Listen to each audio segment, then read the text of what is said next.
So I opened up my consulting business, Broad Street Prevention, back in, I believe it was 2021, fresh out of the pandemic. And I started the business because I was experiencing a lot of individuals coming to me for advice and bringing me into various projects.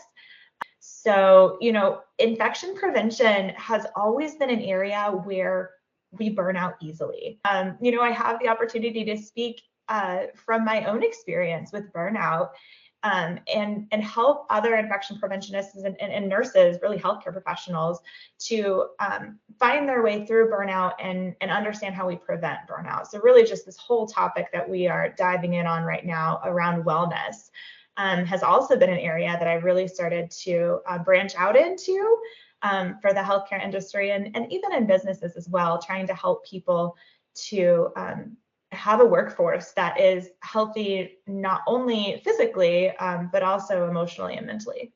It's so funny how much Heather and I have in common. Every time she says something, I'm like, oh my God, it sounds like me.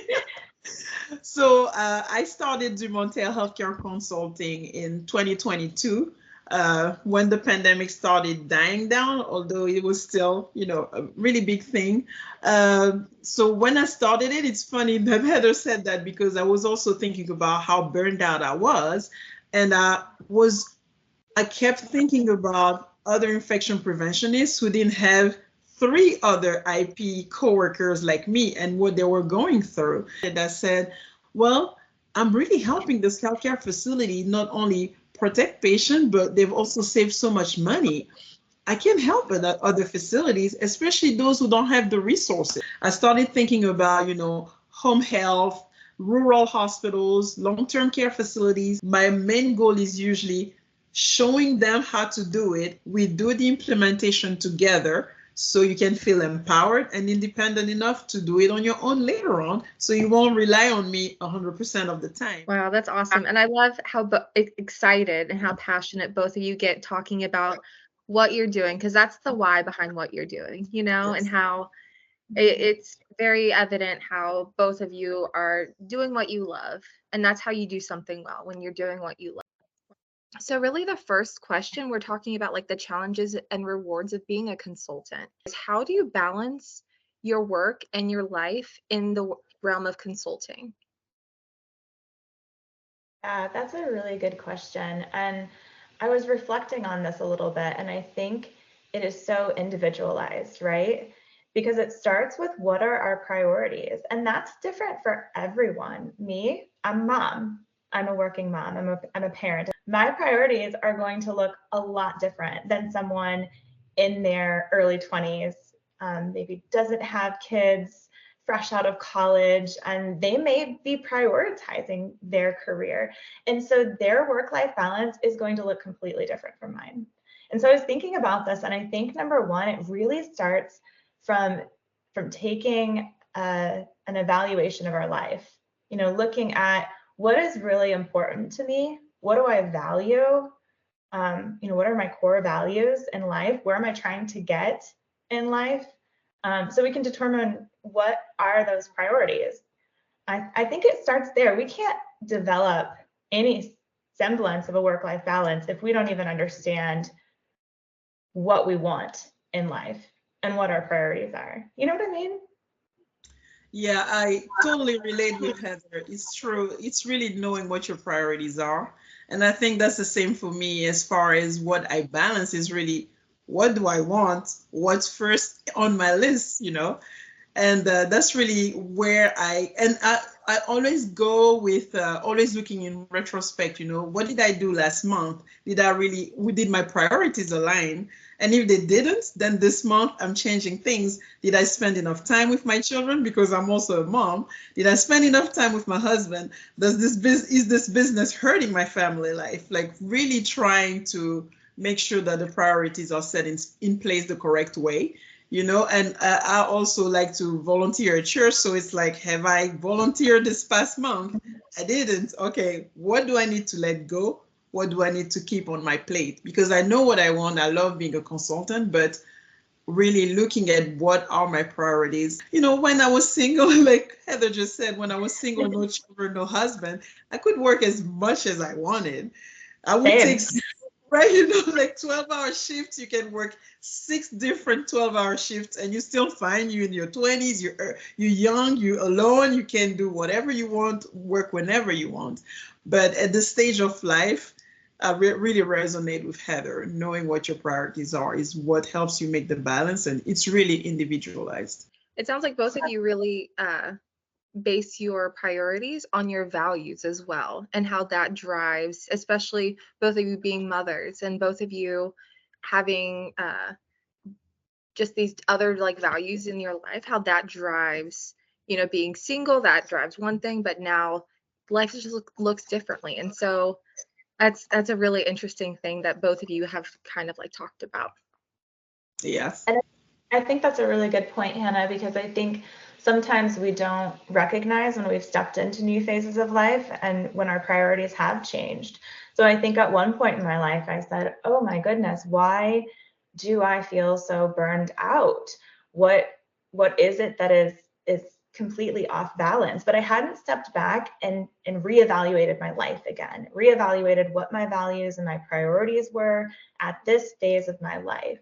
And so my work-life balance was all off because I didn't know what to say yes or no to anymore, because I didn't know what I valued anymore. I didn't know what I wanted anymore. So I think it really starts, work-life balance starts with knowing what you want, knowing where you're at in life, what stage of life you're in, and then what your priorities are. Just like what you said, Carole, you value volunteering in church. And so that's going to be something you want to make time for.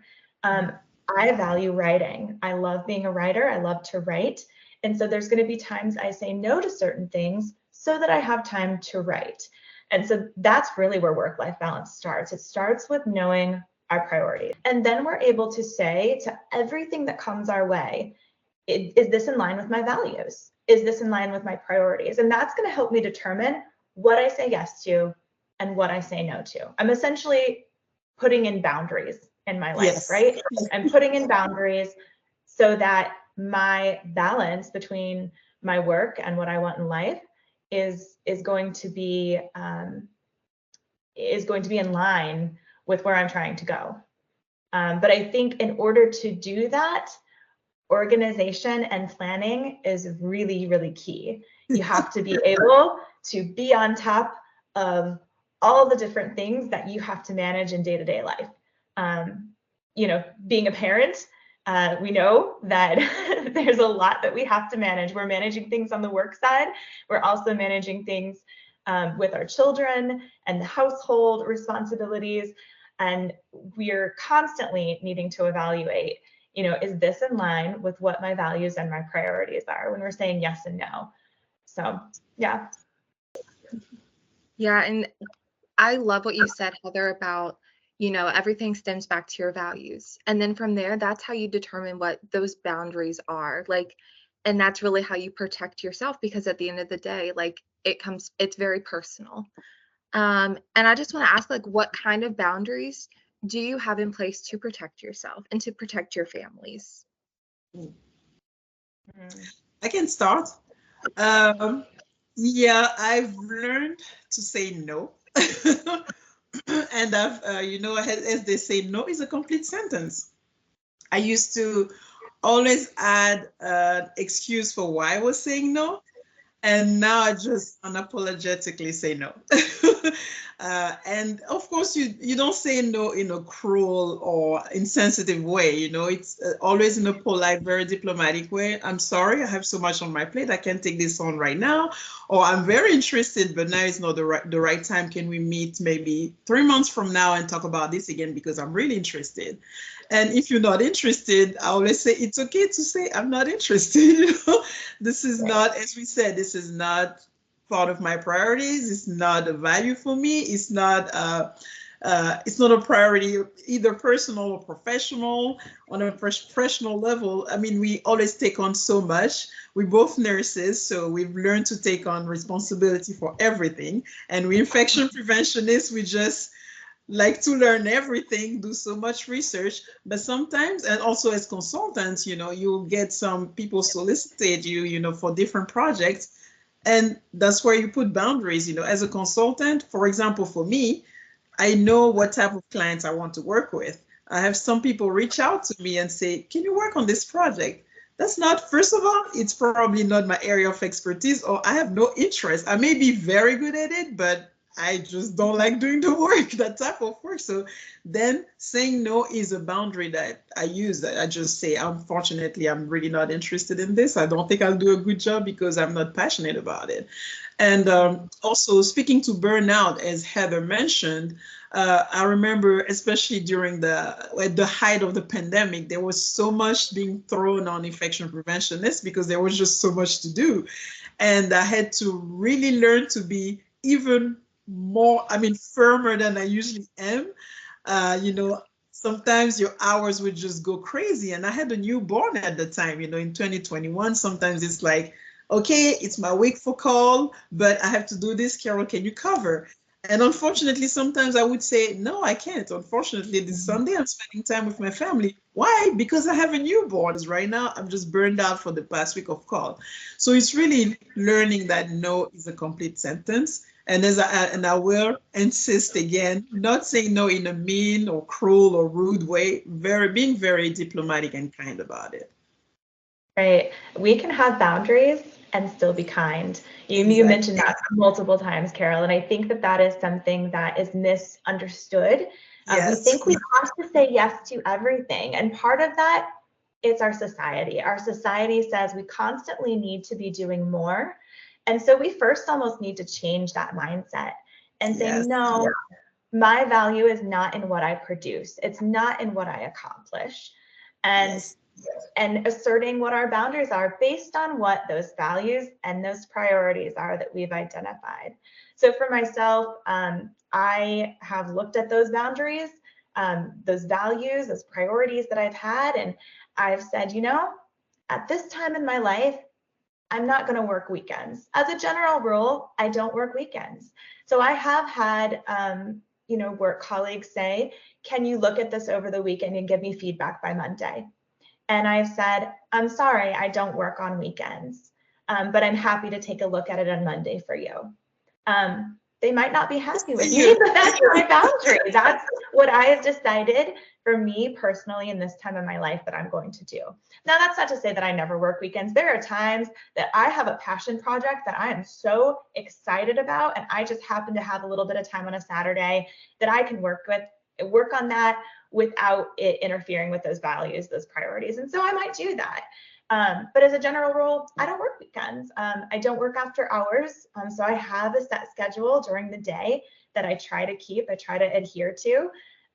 Doesn't mean that I'm not available in an emergency, but generally I'm not gonna be working those after hours.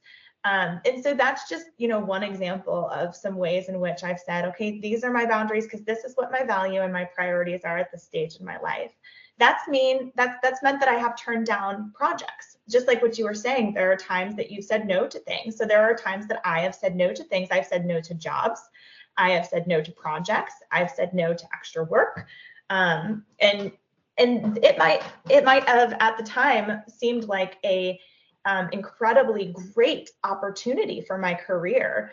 But I have turned it down because I have looked at where my values lie, where my priorities are, and said, that role as a director is not going to get me to where I want to be right now at this stage of my life.